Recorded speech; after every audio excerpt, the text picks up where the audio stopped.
როდესაც ვიცი, რომ მეექვსე საყვირის დროს, როდესაც აუშვებენ 4 დაცემულ ანგელოზს ეუფრატის მდინარიდან, უბოროტეს ანგელოზებს, უსასტიკესად დახოცავს ეს ანგელოზები იმ ხალხს, ვინც არ მოინანია ვაქცინაცია.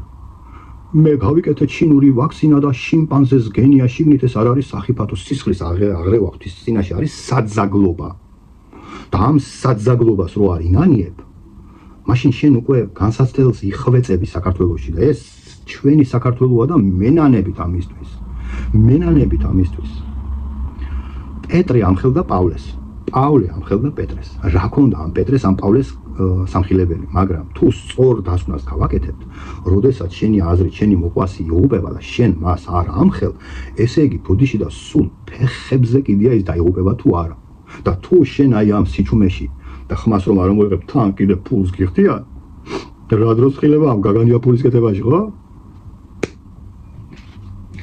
აპოკალიფსის მე-9 თავშია ეს მე-6 საყვირი, სადაც ამ 4 ანგელოზია საუბარი. მე-13 მუხლიდან 21 მუხლამდეა ეს უმძიმესი კონტექსტი რა, გული დამიმძიმდა რომ ვეცნობოდი გამარჯვებებს და ხო არო ბიბლიაში მუხლი რო წერია, იმ მუხლის ქვემოთ წერია პარალელური მუხლი ძველ აღთმაში, ახალ აღთმაში, ეპისტოლეებში რატო წერია რომ შენ იმ თქვა ძველი აღთმის იმ მუხლის განმარტება ნახო წმინდა მამასთან, თქვა ახალ აღთმაში ნახო, 60 კულოში ნახო და აი ეს კრეფსითი სულიწმინდის თაიგული რო ესე იგი გააზრებაში შემოვა ხო შენს გულში უკვე უფრო მეტად გეძლევა იმის საშუალება რომ შეიმეცნო ხო უფრო სიღრმისეულად შეიმეცნო ღვთის სიტყვა და ამ მე-6 საყვირს აქვს მისი პარალელები ძველ აღთმაში, ახალ აღთმაში, 60 კულოში, იგივე აპოკალიფსში, აგერ მაგ ახლა ეს მუხლები. თაღლითურად არის ამოღებული სპეციალურად, რომ ქართველი ხალხი სამ ბამბუქში დაიკარგოს. ერთ მუხლს გეტყვით მარტო.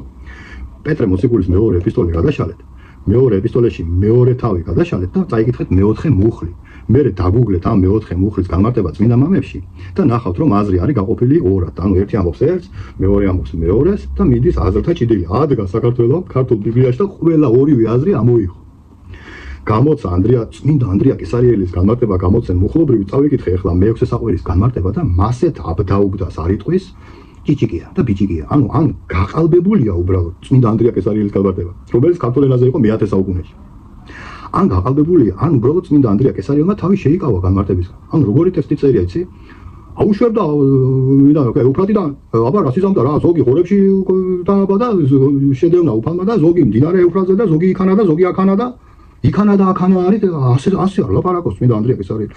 ან კაცმა შეგნებულად არის და თავი ამ საგიჟეს, იმიტომ რომ ძალიან რთული ტექსტია, ან გაყალბებულია. და პავლე ამხელდა პეტრეს, პეტრე ამხელდა პავლეს. ეს იმას ნიშნავს, რომ შენ როდესაც არ ამხელ, ხედავ რომ იღუპება და შენ არ ამხელ, ესე იგი ბუდიშ და სულ ფეხებზე კიდია იღუპება თუ არა.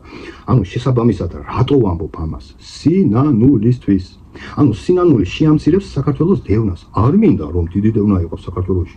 და მათემატიკურად ახლა ხო რო გამოვიანგარიში ეს ხალხი თუ მოინანიებს, ჩემი ქალაქი, ჩემი სოფელი, ჩემი საქართველოს უფრო ნაკლებად აწიოხდება და ეს არ არის ქართული დოქტრინა, ეს არ არის საქართველოს ეროვნული ინტერესებიდან გამომდინარე. ანუ როდესაც ქართულ დოქტრინაზე არის საუბარი რისკების შეფასებაში, შენ უნდა შეაფასო ის რისკი, რომელზეც წმინდანები ბიბლიით, ესე იგი ბიბლიის განმარტებებით გაფრთხილებენ და ეს განმარტებები უკვე დავდევი მე ბადანინის წიგნი და კაციშვილმა არ გადათარგმნა რუსულიდან და ამ დროს ყველა წიგნები რომელიც გამოცემულია ქართულ ენაზე ან ბერძნულიდან ათარგმნილი ან რუსულიდან მაქსიმუმ 1% არის ქართველის დაწერილი ან 2%. დანარჩენი ყველა რუსული და ბერძნული წიგნებიდან არის თარგმნილი. ანუ პრობლემა რაშია? რატო არ თარგმნეთ? აი რატო ხართ გაჩერებული? მე ხო ამას 1 და 2 დღე არ ვლაპარაკობ. გადათარგმნეთ მიტროპოლიტი ბადანინის წიგნი და საქართველოში დევნა შემცირდება აპოკალიფსური. სწორ დასკვნებს გააკეთებს ხალხი და მოინანიებს, ანუ შედეგი რა იქნება? რომ მოვთხოვდით ხალხნო ერი და ბერი მოვთხოვდით და მოვინანიოთ სინანულის დღე გამოვაცხადოთ, თქვათ აი ამ შეცდომასთან დაკავშირებით და ყველა ერთმანეთს შენდობას თხოვს და ღმერთისგან მოითხოვს პატიებას. აი ეს მინდა რომ მოხდეს, რომ დევნა შემცირდეს. სხვა მიზანი მე არ მომოძრავებს. რა არის ამაში გაუგებარი? აი გამაგებინეთ რა არის ამაში გაუგებარი და წერტილი ფართობა ყურადღებისათვის.